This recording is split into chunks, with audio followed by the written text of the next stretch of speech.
Olá, o meu nome é Alexandre de Oliveira Capão. Estamos numa série sobre os salmos cantados nas laudes e nas vésperas. São catequeses de São João Paulo II e de Bento XVI.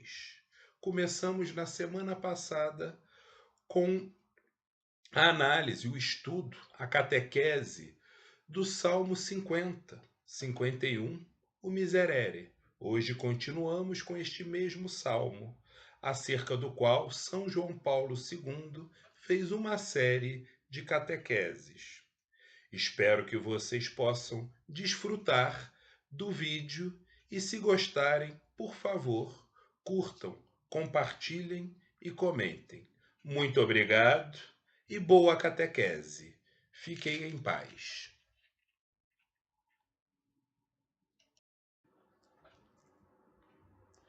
Queridos irmãos e irmãs, cada semana da liturgia das laudes é marcada na sexta-feira pelo Salmo 50.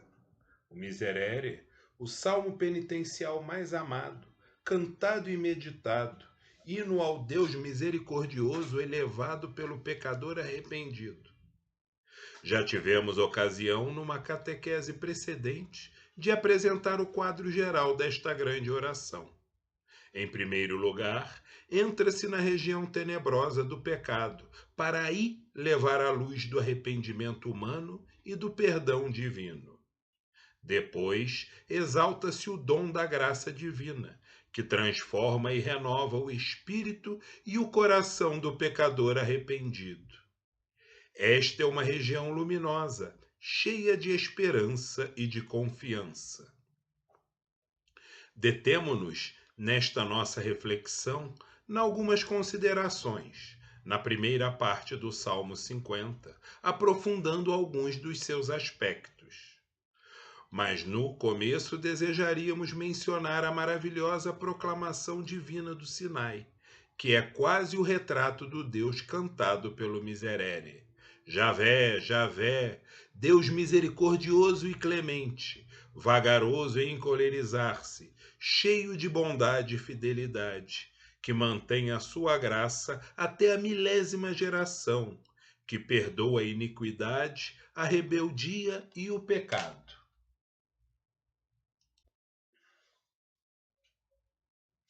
A invocação inicial eleva-se a Deus para obter o dom da purificação que faça como dizia o profeta Isaías: brancos como a neve e como a lã os pecados, em si semelhantes ao escarlate e vermelhos como a púrpura. O salmista confessa o seu pecado de forma clara e sem hesitações.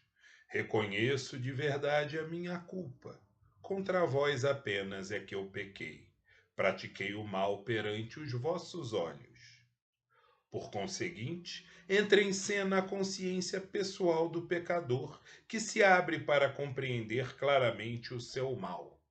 É uma experiência que envolve liberdade e responsabilidade e leva a admitir que se quebrou o vínculo para construir uma escolha de vida alternativa em relação à palavra divina.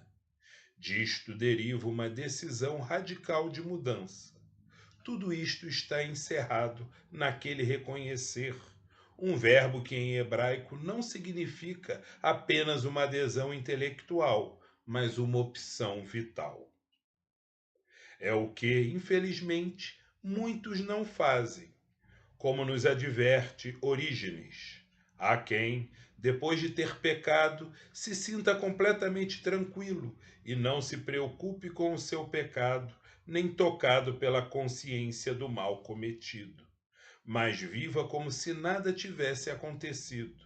Sem dúvida, esse não poderia dizer: tenho sempre consciência do meu pecado.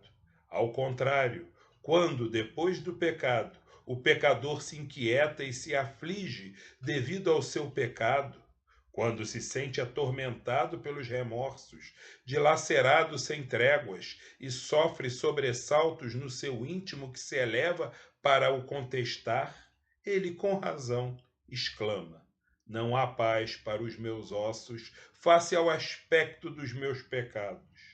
Portanto, quando os pecados cometidos se apresentam aos olhos do nosso coração, os revemos um a um, os reconhecemos, nos envergonhamos e arrependemos do que fizemos. Então, perturbados e aterrorizados, justamente dizemos que não há paz para os nossos ossos, face ao aspecto de nossos pecados.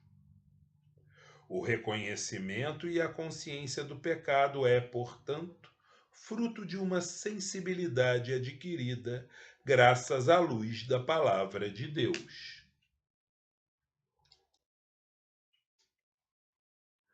Na confissão do Miserere, há um realce de particular evidência.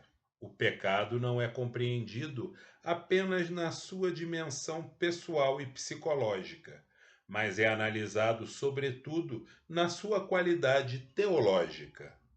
Contra vós apenas é que eu pequei, exclama o pecador, ao qual a tradição deu o rosto de Davi, consciente do seu adultério com Betsabé e da denúncia do profeta Natã contra este crime e contra o crime da morte do seu marido Urias.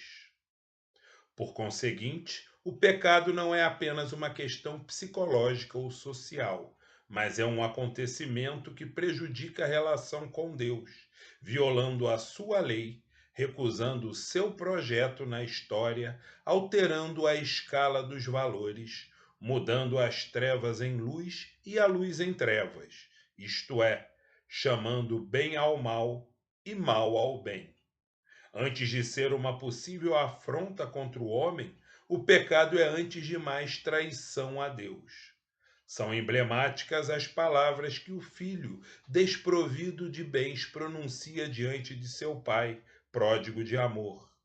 Pai, pequei contra o céu, isto é, contra Deus e contra ti. A este ponto, o salmista introduz outro aspecto, mais diretamente relacionado com a realidade humana. Foi a frase que suscitou muitas interpretações e que também foi relacionada com a doutrina do pecado original. Eis que eu nasci na culpa e a minha mãe concebeu-me pecador. O orante deseja indicar a presença do mal dentro do nosso ser, como é evidente na menção da concepção e do nascimento, uma forma de exprimir toda a existência partindo da sua origem. Mas o salmista não relaciona formalmente esta situação com o pecado de Adão e Eva, isto é, não fala explicitamente do pecado original. Contudo, é evidente que, segundo o texto do Salmo, o mal se esconde nas próprias profundezas do homem. É inerente à sua realidade histórica e, por isso, é decisivo o pedido da intervenção da graça divina. O poder do amor de Deus supera o poder do pecado. O rio transbordante do mal pode menos do que a água fecundante do perdão. Onde abunda o pecado, superabunda a graça.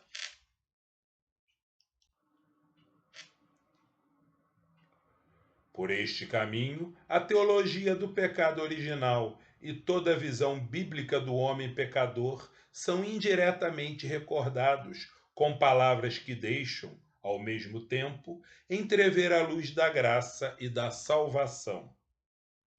Como teremos ocasião de descobrir no futuro, voltando a falar deste salmo e dos versículos seguintes, a confissão da culpa e a consciência da própria miséria não levam ao terror ou ao pesadelo do juízo, mas à esperança da purificação, da libertação, da nova criação. De fato, Deus salva-nos, não por causa das obras da justiça que tivéssemos feito, mas por misericórdia, mediante o batismo de regeneração e renovação do Espírito Santo, que derramou sobre nós abundantemente por Jesus Cristo, nosso Salvador. João Paulo II, quarta-feira, 8 de maio de 2002.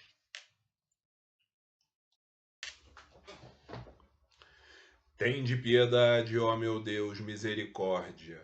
Na imensidão de vosso amor, purificai-me. Lavai-me todo inteiro do pecado e apagai completamente a minha culpa.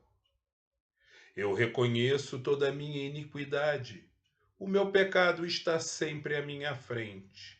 Foi contra vós, só contra vós que eu pequei, e pratiquei o que é mal aos vossos olhos. Mostrais assim quanto sois justo na sentença, e quanto é reto o julgamento que fazeis. Vede, Senhor, que eu nasci na iniquidade, e pecador já minha mãe me concebeu. Mas vós amais os corações que são sinceros, na intimidade me ensinais sabedoria. Aspergi-me e serei puro do pecado, e mais branco do que a neve ficarei. Fazei-me ouvir cantos de festa e de alegria, e exultarão estes meus ossos que esmagastes. Desviai o vosso olhar dos meus pecados, e apagai todas as minhas transgressões. Criai em mim um coração que seja puro, dai-me de novo um espírito decidido. Ó Senhor, não me afasteis de vossa face, nem retireis de mim o vosso Santo Espírito. Dai-me de novo a alegria de ser salvo e confirmai-me com espírito generoso. Ensinarei vosso caminho aos pecadores, e para vós se voltarão os transviados.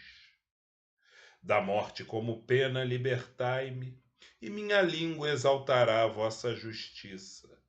Abri meus lábios, ó Senhor, para cantar, e minha boca anunciará vosso louvor. Pois não são de vosso agrado os sacrifícios, e se oferta um holocausto, o rejeitais. Meu sacrifício é minha alma penitente, não desprezeis um coração arrependido. Sede benigno com Sião por vossa graça, reconstruí Jerusalém e os seus muros, e aceitareis o verdadeiro sacrifício, os holocaustos e oblações em vosso altar. Glória ao Pai, e ao Filho e ao Espírito Santo, como era no princípio, agora e sempre. Amém. Ei, você, não vá ainda. O que achou? Comente. Se gostou, curta, se inscreva no canal e compartilhe com os amigos.